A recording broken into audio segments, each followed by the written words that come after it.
I have a great time with my life, and I want to share it. Only thing that I see that is distinctly different about me is I'm not afraid to die on a treadmill. You might have more talent than me, you might be smarter than me, but if we get on the treadmill, there's two things. You're getting off first, or I'm going to die. It's really that simple.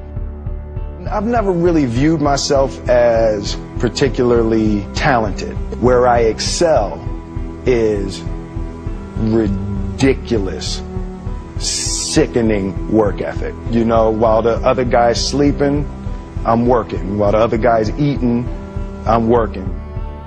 Greatness is not this wonderful, esoteric, elusive, God-like feature that only the special among us will ever taste. You know, it's something that truly exists in all of us. Sitting with Ali, sitting with Nelson Mandela, it's very simple. This is what I believe, and I'm willing to die for it. Period. There's a redemptive power that making a choice has, you know, rather than feeling like you're at effect to all the things that are happening. Make a choice, right? You just decide what it's going to be, who you're going to be, how you're going to do it. Just decide. And then from that point, the universe is going to get out your way. It's like it's water. It wants to move and go around stuff, you know. A few months ago, I said that I believe that if I chose to, I could be the president of the United States.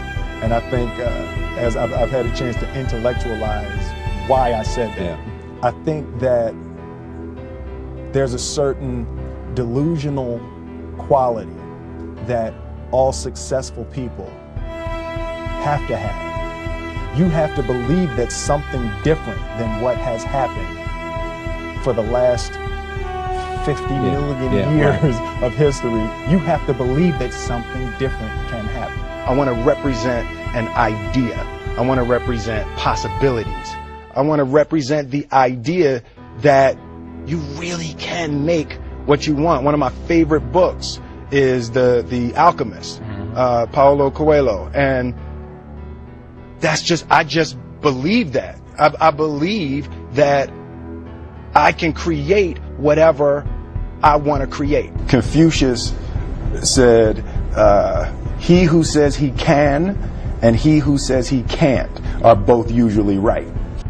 The first step before anybody else in the world believes it is you have to believe it.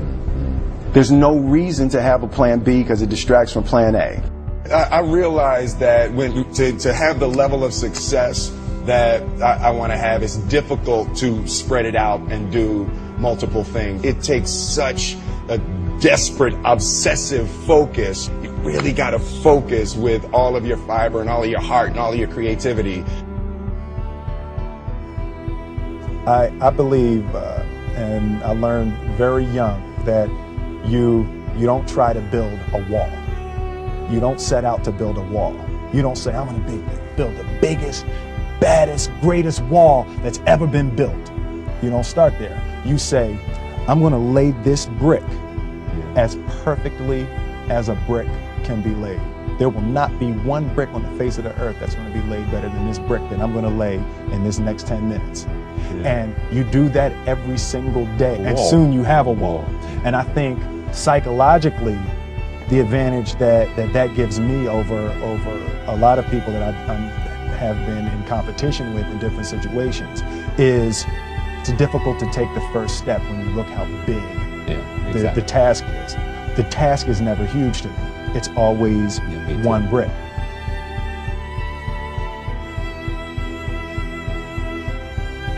I'm motivated by fear.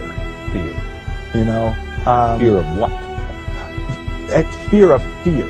I hate being scared to do something. And I think what developed in my early days was the the attitude that I started attacking things that I was scared of.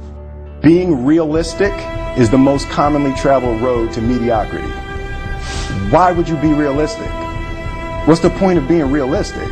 Yeah, I'm going to do it. It's done. It's already done. The second I decide it's done, it's already done. So now we just got to wait for y'all to see. I want my life, I want my work, my family, I want it to mean something. And it's like, it has, if you are not making someone else's life better, then you're wasting your time.